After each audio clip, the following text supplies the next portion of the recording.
नमस्कार बच्चों, इस वीडियो में हम अनुवाद करना सीखेंगे कि अनुवाद कैसे करते हैं संस्कृत में, हिंदी से संस्कृत में अनुवाद कैसे करते हैं या संस्कृत से हिंदी में अनुवाद कैसे करते हैं।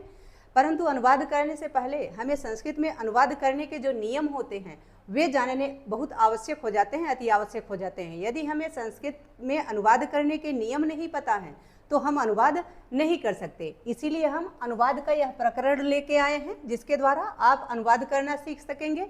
पहले हम उसके नियम को पढ़ेंगे, उसके बाद अनुवाद करना सीखेंगे। यानी नियम पढ़ते पढ़ते आप खुद ही अनुवाद करना सीख जाएंगे, उसको बताने की आवश्यकता भी नहीं पड़ेगी। संस्कृत अनुवाद हेतु प्रारंभिक व्याकरण का समुचित ज्ञान होना आवश्यक है। इसको आप समझ लीजिए कि प्रारंभिक ज्ञान होना अति आवश्यक है। पुरुष, वचन, लिंग, लकार एवं कारकों का अध्ययन किए बिना संस्कृत अनुवाद के बारे में सोच पाना भी निरर्थक है, यानी व्यर्थ है। हम सोच भी नहीं सकते यदि हमें संस्कृत की पुरुष, वचन, लिंग, लकार एवं कारकों का अध्ययन नहीं किया है, हमने उसका ज्ञान हमें नहीं है, तो हम संस्कृत का अनुवाद नहीं कर सकते। ठीक है। कहने वाले, पहले हम पुरुष के बारे में अध्ययन करेंगे कि पुरुष किसे कहते हैं। ठीक है। तो पुरुष किसे कहते हैं? कहने वाले, सुनने वाले एवं जिसके बारे में बात की जाए उसके लिए जो संज्ञा या सर्वनाम शब्द आते हैं उन्हें पुरुष कहते हैं। संस्कृत में 3 पुरुष होते हैं। संस्कृत में कितने पुरुष होते हैं? संस्कृत में 3 पुरुष होते हैं। कौन कौन से? प्रथम पुरुष, मध्यम पुरुष तथा उत्तम पुरुष। 3 पुरुष होते हैं, प्रथम पुरुष, मध्यम पुरुष एवं उत्तम पुरुष। पहले हम प्रथम पुरुष के बारे में जानकारी ले लेते हैं। बोलने वाला जिस अन्य पुरुष के बारे में कहे, यानी जिस अन्य के बारे में, बोलने वाला सुनने वाले से जिस व्यक्ति के बारे में बात करता है उसे प्रथम पुरुष कहते हैं। ठीक है। युष्मद और अस्मद 2 सर्वनामों को छोड़कर शेष सभी संज्ञा तथा सर्वनाम प्रथम पुरुष होते हैं। जैसे आप उदाहरण भी देख लीजिए। पुल्लिंग में सह यानी वह, एक आदमी के लिए। तौ यानी वे दोनों, वे दो या वे दोनों। ठीक है। ते यानी वे सब। तो ये 2 व्यक्तियों के लिए होता है तौ, और बहुत सारे व्यक्तियों के लिए यानी 2 से अधिक या जो 3 होते हैं या 3 से अधिक व्यक्तियों के लिए ते का प्रयोग होता है। किसमें? पुल्लिंग में। ठीक है। स्त्रीलिंग में सा यानी वह, यानी एक स्त्री के बारे में बात होता है। ते यानी वे 2, यानी 2 स्त्रियों के बारे में बात होती है तो ते का प्रयोग होता है। ताह, ताह यानी वे शब्द, 3 या 3 से अधिक स्त्रियों के बारे में जब बात होती है, स्त्रीलिंग वस्तुओं के बारे में भी बात होती है तो वहाँ ताह का प्रयोग होता है। ठीक है। आगे है नपुंसक लिंग।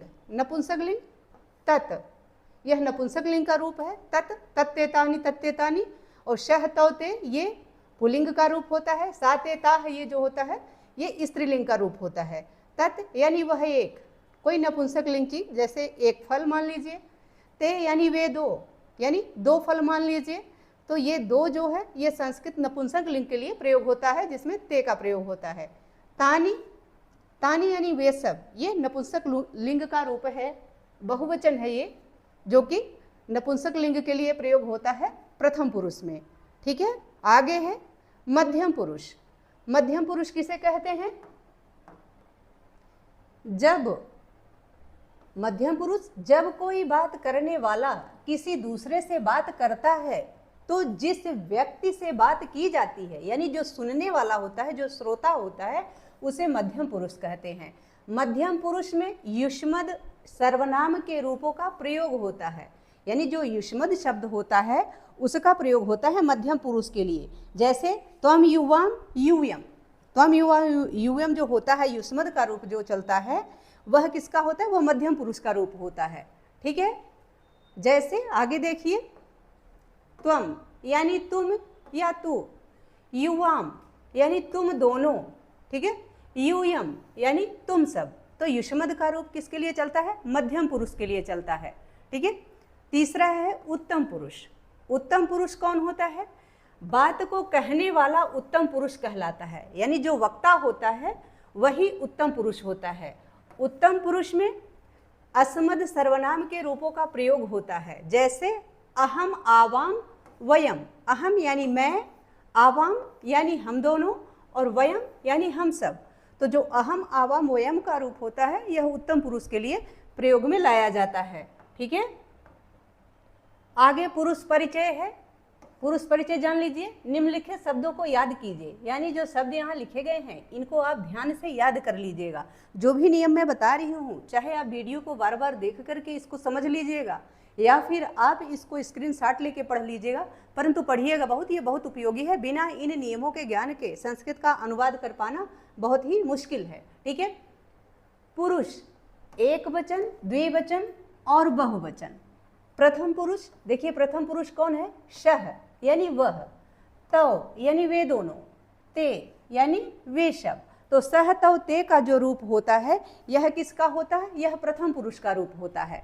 ठीक है। स्त्रीलिंग में यह सा ते ता होता है और नपुंसक लिंग में तत्तेतानी तत्तेतानी वाला रूप चलता है प्रथम पुरुष के लिए। ठीक है।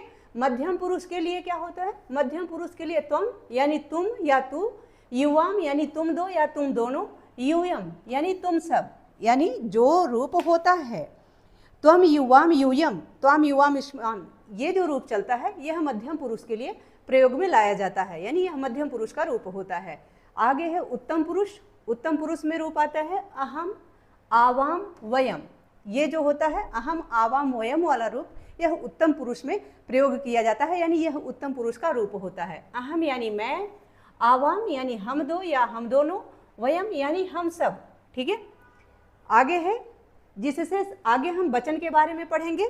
पुरुष हमने पढ़ लिया, अब हम वचन के बारे में पढ़ेंगे कि वचन किसे कहते हैं। ठीक है। वचन जिससे संख्या का पता चले उसे वचन कहते हैं, यानी जिससे हमें संख्या का बोध होता है कि कितनी संख्या है, वस्तु कितनी है, व्यक्ति कितने हैं, वहाँ क्या होता है? वहाँ वचन होता है। संस्कृत में 3 वचन होते हैं। कौन कौन से? एक वचन, द्विवचन तथा बहुवचन।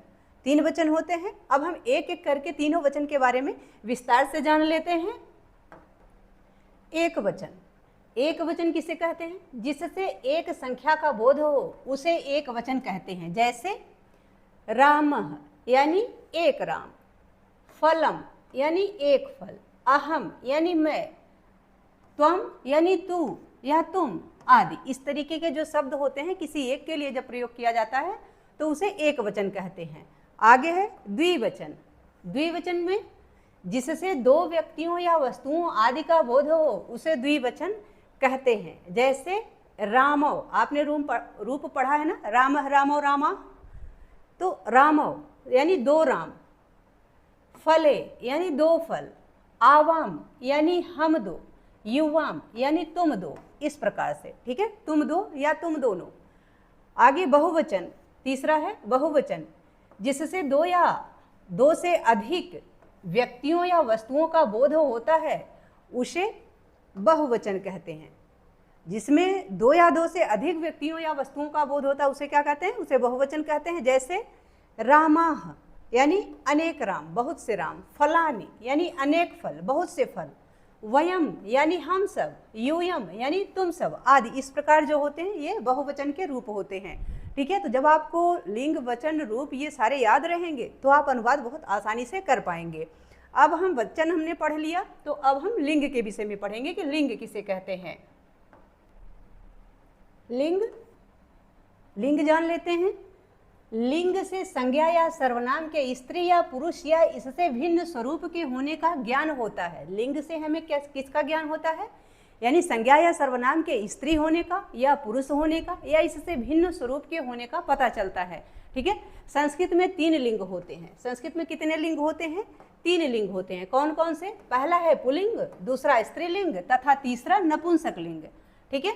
अब हम इनको एक एक करके पढ़ लेते हैं। पहले हम पुल्लिंग के विषय में पढ़ लेते हैं। पुल्लिंग, जो शब्द पुरुष जाति का बोध कराता है वह पुल्लिंग होता है, यानी जिससे हमें पुरुष जाति का बोध हो वह पुल्लिंग कहलाता है। जैसे बालकः यानी लड़का, बालकौ यानी 2 लड़के, बालकाः यानी अनेक लड़के, बहुत से लड़के। तो यहाँ हमें पुल्लिंग का बोध हुआ, पुरुष जाति का बोध हुआ, इसमें यह इसलिए यह पुल्लिंग शब्द है। ठीक है। आगे है दूसरा स्त्रीलिंग।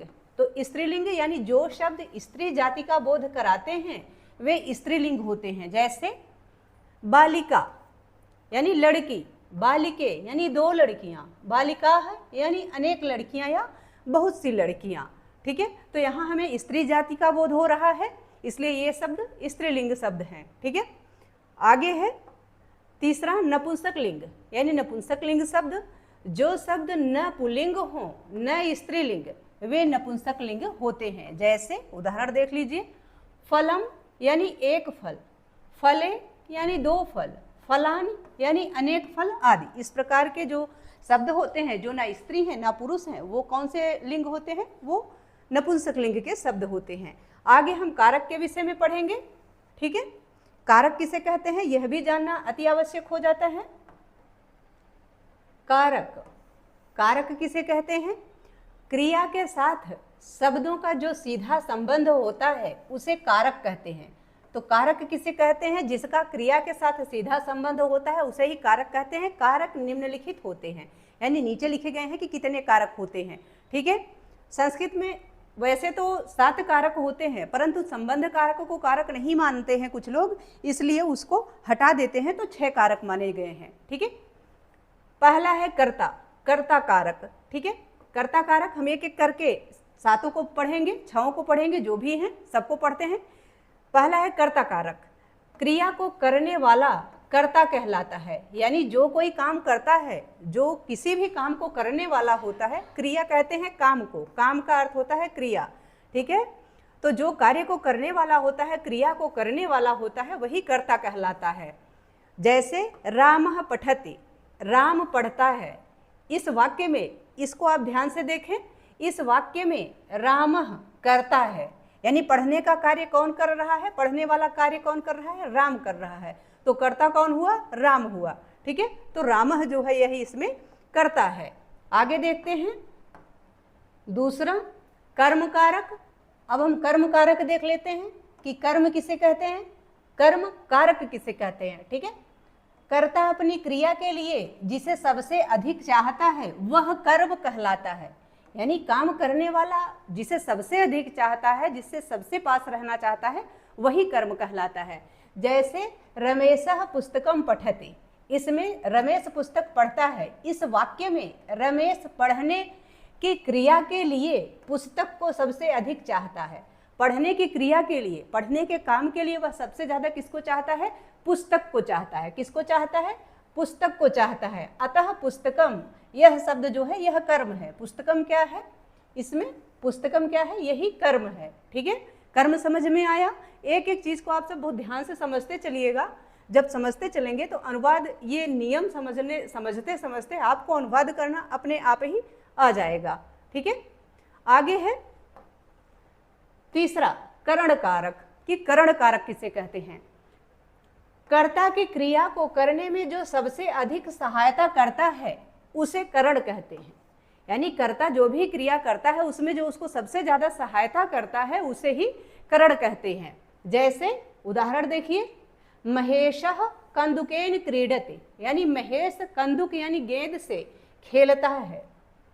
वाक्य में, इस वाक्य में महेश को खेलने की क्रिया में कंदुक यानी गेंद सबसे अधिक सहायता करता है। सबसे अधिक सहायता कौन करता है? कंदुक करता है, गेंद करता है। अतः कंदुक जो है वह करण कारक है। कंदुक क्या है? करण कारक है कंदुक, यानी ये जो कंदुकेन शब्द है यही करण कारक है। ठीक है, आगे देखते हैं चौथा संप्रदान कारक। अब हम संप्रदान कारक को देख लेते हैं।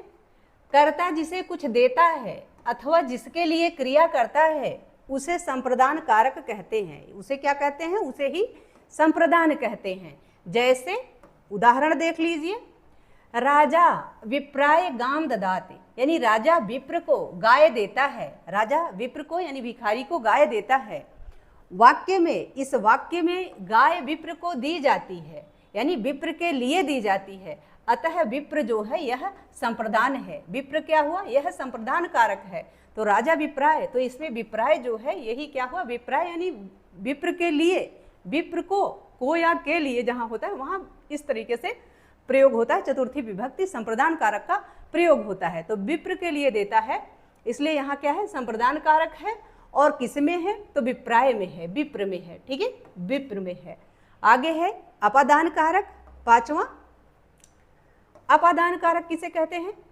जिससे कोई अलग होता है, यानी जिससे, जिस स्थान से या व्यक्ति से या कहीं से भी कोई अलग होता है उसे अपादान कहते हैं। जैसे वृक्षात पत्रम पतति, यानी वृक्ष से पत्ता गिरता है, वृक्ष से पत्ता अलग हो रहा है, तो अलग होने के अर्थ में अपादान का प्रयोग होता है और यहाँ पंचमी विभक्ति का प्रयोग होता है। ठीक है, वाक्य में पत्ता वृक्ष से अलग होता है, अतः वृक्ष अपादान है। वृक्ष क्या है? अपादान कारक है।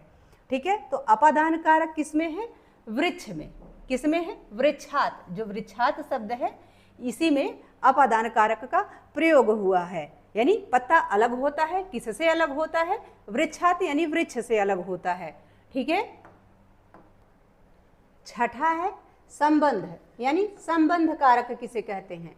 तो किसी शब्द का क्रिया के अतिरिक्त किसी अन्य शब्द के साथ जो संबंध होता है उसे संबंध कहते हैं, उसे ही संबंध या संबंध कारक कहते हैं। जैसे उदाहरण देखिए, रामस्य पुस्तकम, यानी राम की पुस्तक। वाक्य में, इस वाक्य में रामस्य संबंध है, यानी पुस्तक किसकी है? तो राम की है। इसका चिन्ह भी काके की रारेरी होता है, तो किसकी पुस्तक है? तो राम की पुस्तक है, इसलिए जो संबंध हुआ वो क्या हुआ? रामस्य हो गया। ठीक है, आगे है सातवां अधिकरण कारक। अधिकरण कारक किसे कहते हैं? आधार को अधिकरण कहते हैं। आधार को अधिकरण कहते हैं। प्रत्येक क्रिया किसी न किसी काल या स्थान में होती है, वह काल या स्थान ही अधिकरण कहलाता है। यानी कोई भी कार्य किसी समय में होता है या किसी स्थान पर होता है। तो आपने देखा होगा मे पै पर ये जो होता है यह अधिकरण कारक का चिन्ह होता है कि कोई कार्य कब हुआ या किस समय पर हुआ या किस स्थान पर हुआ या किस स्थान में हुआ। ठीक है, इस तरीके से।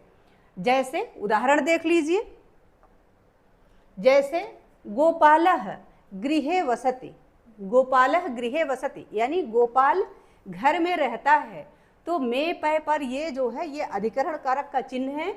तो वाक्य में, इस वाक्य में रहने की क्रिया गृह यानी घर में होती है। किस में होती है? गृह में, यानी घर में होती है। इसलिए अतः गृह क्या है? अधिकरण है। गृह क्या हुआ? अधिकरण कारक हुआ।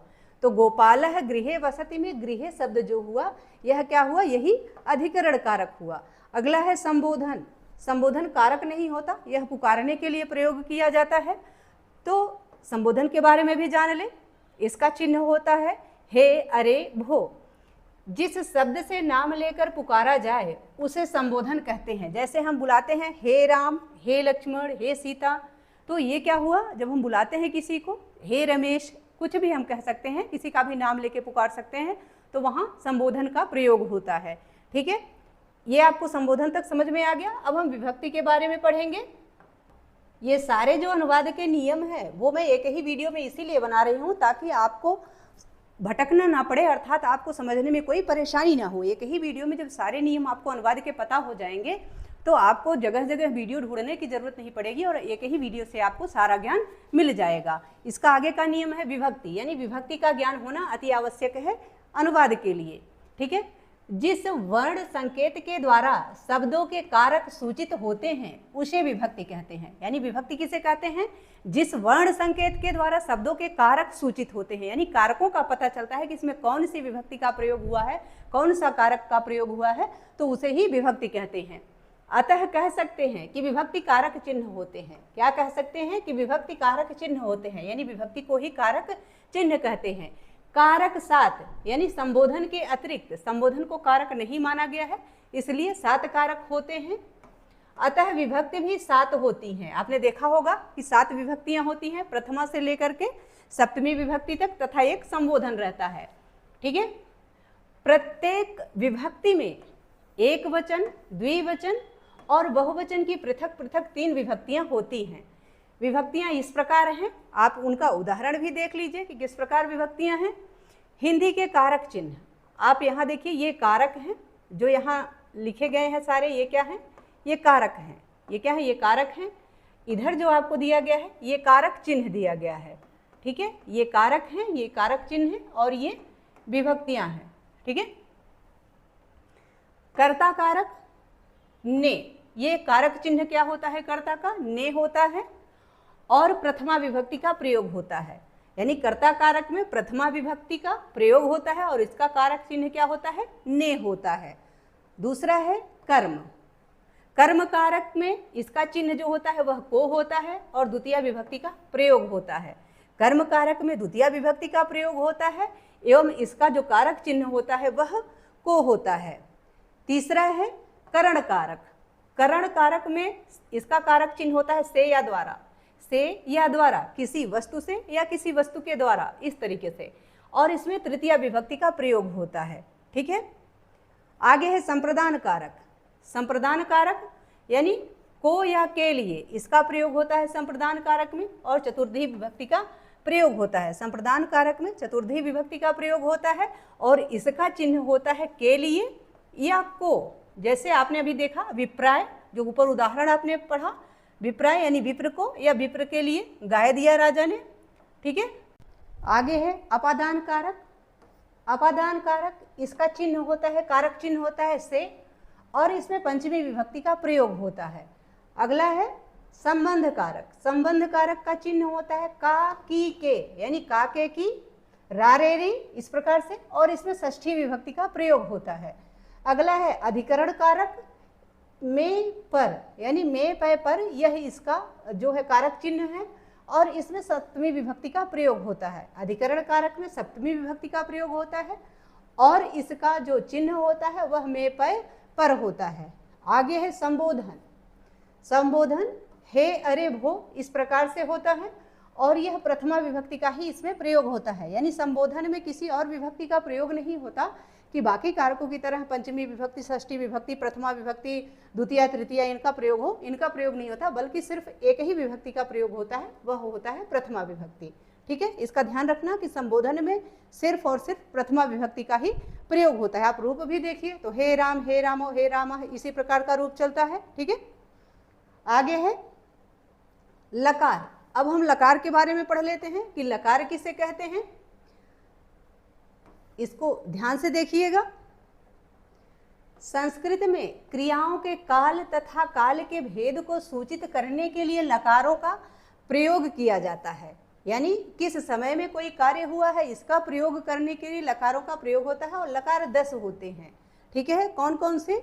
लट लकार, लिट लकार, लुट लकार, रिट लकार, लेट लकार, लोट लकार, लंग लकार, लिंग लकार, लुड लकार और लिंग लकार। इस प्रकार से 10 लकार होते हैं। नवीनतम पाठ्यक्रम के अनुसार कक्षा 9 तथा 10 के पाठ्यक्रम में केवल निम्नलिखित 5 लकार ही सम्मिलित किए गए हैं। आप जो कक्षा 6 से लेकर के 7 तक के विद्यार्थी हैं, 8 तक के विद्यार्थी हैं, उनके लिए भी यही काम आता है। इतने ही लकारों का प्रयोग किया गया है, 5 ही लकारों का प्रयोग किया जाता है। ठीक है, तो ऐसा ना समझें कि कक्षा 9 और 10 के विद्यार्थियों के लिए ही यह पुस्तक है, यह ज्ञान है, यह नियम है। यह नियम सबके लिए है, वह चाहे कक्षा 3 का विद्यार्थी हो जहाँ से संस्कृत की शुरुआत हो रही है आजकल पढ़ाने के लिए, या फिर कक्षा 10 का, 12 का या ग्रेजुएशन का कोई भी छात्र हो, नियम यही सबके लिए है। ठीक है, तो अब हम लकारों के बारे में एक एक करके पढ़ते हैं। पहले लट लकार को पढ़ लेते हैं। लट लकार देखिए, लट लकार वर्तमान काल, लट लकार में वर्तमान काल का प्रयोग होता है, वर्तमान काल के बारे में बताया जाता है। दूसरा जो है, जो आपको पढ़ना है वही 5 हम यहाँ बता रहे हैं।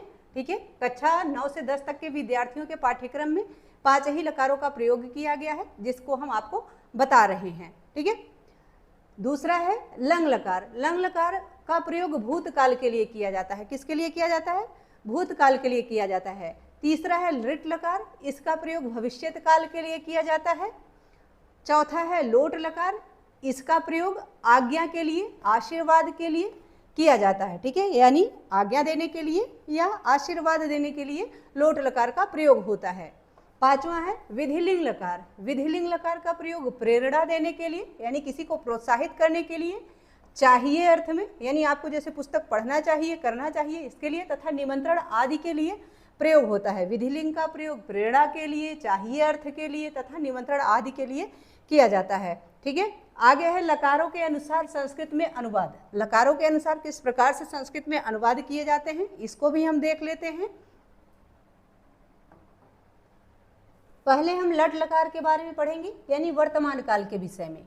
विशेष देखिए यहाँ पे है कि लट लकार यानी वर्तमान काल के रूप बनाने के लिए धातु के अंत में निम्नलिखित प्रत्यय जुड़ जाते हैं। यानी धातु के अंत में कौन कौन से प्रत्यय जुड़ जाते हैं आप इसको देख लीजिए। ये पुरुष है, यहाँ एक वचन, द्विवचन तथा बहुवचन है। यानी ये जो नीचे है एक वचन, द्विवचन और बहुवचन है। प्रथम पुरुष आप देखिए, पुरुष में प्रथम पुरुष जैसे अति, ये क्या है, यह प्रत्यय है। अतः यह भी प्रत्यय है। अंत यह भी प्रत्यय है। जैसे पठति, पठतः, पठन्ति हम पढ़ते हैं ना, तो पठ धातु होता है और अति, अतः तथा अंति ये उसमें जो है प्रत्यय जुड़ जाते हैं। ठीक है, आगे है दूसरा है मध्यम पुरुष। मध्यम पुरुष में असि, अथः और अथ होता है। जैसे पठसि, पठथः, पठथ। आगे है उत्तम पुरुष। उत्तम पुरुष में आमि, आवह, आमह यह प्रत्यय जुड़ता है। जैसे पठामि, पठावह, पठामह ऐसे रूप होता है ना। ऊपर दिए गए नियम के अनुसार प्रत्यय जोड़कर पठ धातु के वर्तमान काल ऋट लकार, लट लकार के रूप निम्न प्रकार होंगे। तो आपको हम इसका रूप भी दिखा देंगे, दिखा रहे हैं कि किस प्रकार से इसका रूप होगा। ऊपर दिए गए नियम के अनुसार प्रत्यय जोड़कर पठ धातु के वर्तमान काल लट लकार के रूप निम्न प्रकार होंगे। जैसे पठ धातु है, पढ़ना इसका अर्थ होता है, लट लकार वर्तमान काल का रूप है। पुरुष देखिए, प्रथम पुरुष एक वचन पठति, द्विवचन पठतः और बहुवचन में पठन्ति। मध्यम पुरुष पठसि, पठथः और पठथ। ऊपर आपको जैसे यहाँ दिखाया गया है ना, उसी प्रकार से आप देखिए यहाँ ये प्रत्यय हैं जो कि पठ धातु में जुड़े हुए हैं और इस प्रकार से रूप बना हुआ है। ठीक है, आगे है पठामि, पठावह, पठामह। ठीक है, आगे देखते हैं। हमने संस्कृत के पठ धातु के वर्तमान काल के नियम को देख लिया, समझ लिया लट लकार को। अब हम संस्कृत अनुवाद के नियम को जान लेते हैं कि संस्कृत में अनुवाद के नियम क्या होते हैं। नियम देखिए, नियम एक, पहला नियम यह है कि कर्ता जिस पुरुष तथा वचन का होता है, यानी कार्य करने वाला जिस पुरुष या वचन का होता है, क्रिया में भी वही पुरुष और वचन होता है। यानी क्रिया में भी वही पुरुष और वचन लगाया जाता है जिसका कर्ता होता है, जिस कर्ता का जो वचन होता है। ठीक है, कर्ता जिस पुरुष तथा वचन का होता है, क्रिया में भी वही पुरुष और वचन होता है। जैसे उदाहरण देखिए, वह पढ़ता है। इस वाक्य में वह प्रथम पुरुष एक वचन है। सहतौते वाला रूप आपने देखा है, प्रथम पुरुष एक वचन का है, अतः इसकी संस्कृत होगी सह। वह की संस्कृत क्या होगी, सह। यह प्रथम पुरुष एक वचन का रूप है। प्रथम पुरुष के कर्ता के साथ प्रथम पुरुष की क्रिया आएगी, यानी कर्ता सह एक वचन का है, अतः क्रिया जो है वह भी प्रथम पुरुष एक वचन की होगी। अतः वह पढ़ता है, इसकी संस्कृत क्या होगी, सह पठति। सह पठति यानी वह पढ़ता है। सह क्या हो गया, यह कर्ता हो गया, पठति उसकी क्रिया हो गई कि वह कार्य क्या कर रहा है। इसी प्रकार आगे, इसी प्रकार तुम पढ़ते हो। ये मैं छोटा छोटा ही बता रही हूँ ताकि आपको समझ आ जाए, फिर आप बड़ा बड़ा भी अपने आप ही कर सकते हैं। ठीक है, जैसे तुम पढ़ते हो, तुम यह मध्यम पुरुष एक वचन है, अतः तुम की संस्कृत क्या होगी, त्वम, तथा मध्यम पुरुष एक वचन की क्रिया होगी। यानी तुम पढ़ते हो, इसमें मध्यम पुरुष एक वचन की क्रिया क्या होती है, पठसी होती है। आप देखिए, मध्यम पुरुष एक वचन की क्रिया क्या होती है, पठसी होती है। अतः तुम पढ़ते हो, इसकी संस्कृत क्या होगी, त्वम पठसी। इसकी संस्कृत होगी त्वम पठसी। आगे है वर्तमान काल का प्रयोग, कि वर्तमान काल का प्रयोग कैसे होता है। यहाँ आप देखिए, पुरुष है, एक वचन, द्विवचन तथा बहुवचन है। प्रथम पुरुष सह पठति, सह पठति, देख रहे हैं, वह पढ़ता है, तो पठतः यानी वे दोनों पढ़ते हैं, ते पठन्ति यानी वे सब पढ़ते हैं। मध्यम पुरुष का रूप देखिए, त्वम पठसि यानी तुम पढ़ते हो, युवाम पठथः यानी तुम दोनों पढ़ते हो, यूयम पठथ यानी तुम सब पढ़ते हो। उत्तम पुरुष देखिए, अहम पठामि यानी मैं पढ़ता हूँ, आवाम पठावह यानी हम दोनों पढ़ते हैं, वयम पठाम यानी हम सब पढ़ते हैं। ठीक है, अनुवाद करने की विधि आगे देखिए। अनुवाद करने की विधि, इस वीडियो को आप बहुत बारीकी से समझिएगा, बहुत बारीकी से पढ़िएगा, ध्यान से पढ़िएगा, आपको अनुवाद करना 100% आ जाएगा। ठीक है, बिल्कुल भी ऐसा नहीं रहेगा कि आपको अनुवाद करने न आए। यदि आपको कोई दिक्कत होती है तो कमेंट जरूर कीजिएगा। अनुवाद करने की विधि इस प्रकार होती है, जैसे वाक्य देख लीजिए, वाक्य है राम पढ़ता है। इसकी विधि क्या है कि किस प्रकार से राम पढ़ता है हम अनुवाद करें। तो राम शब्द जो है यह प्रथम पुरुष एक वचन रामः बनेगा। क्या बनेगा? रामः। और दूसरा है यह पढ़ता है, राम पढ़ता है। एक वाक्य हो गया, एक शब्द हो गया कि रामः यानी राम, पठति यानी पढ़ता है। इसमें देखिए प्रथम पुरुष एक वचन पठति, इसका रूप लगा हुआ है और अनुवाद हो गया रामः पठति। अनुवाद क्या हो गया? रामः पठति यानी राम पढ़ता है। अब अगर आप कहें कि रमेश पढ़ता है तो रमेशः पठति, ठीक है, यानी रमेश पढ़ता है। राम और रमेश दोनों पढ़ते हैं तो रामः रमेशः च पठति, यानी राम और रमेश दोनों पढ़ते हैं। इस प्रकार से अनुवाद होता है। अनुवाद के हम और वीडियो बना देंगे। नियम सारे यही हैं, नियम जितने थे उसको हमने यहाँ आपको पढ़ा दिया है। इसके बाद हम कुछ अनुवाद भी आपके लिए डाल देंगे कि अनुवाद का वीडियो, जिसमें अनुवाद करके आपको दिखा देंगे कि अनुवाद कैसे हमने किया है, उसको भी आप देखिएगा और इस वीडियो से मैच कीजिएगा कि नियम मैच हो रहा है कि नहीं।